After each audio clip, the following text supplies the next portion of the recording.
Nama saya Muhammad Zakwan bin Azizan. Boleh panggil saya Zakwan.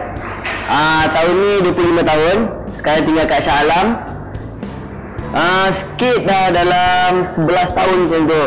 Sekarang ride untuk Converse dengan Too Much Skate Shop.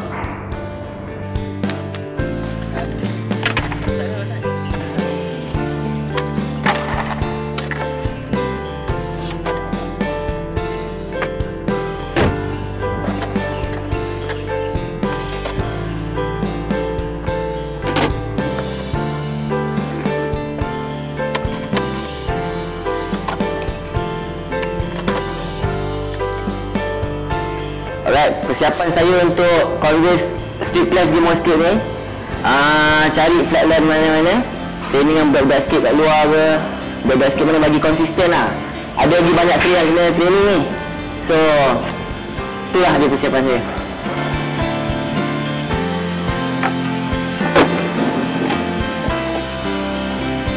Okay, antara saingan-saingan saya lah, ada few lah, tapi dalam kepala otak sekarang ni, Nizami, Asher, Kiki. Diorang ni semua trik konsisten. So, banyak lagi yang kena praktis ni.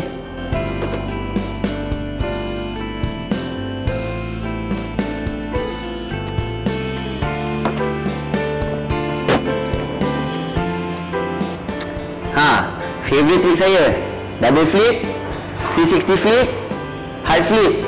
Tapi ada banyak lagi. Takkan aku nak share dengan korang.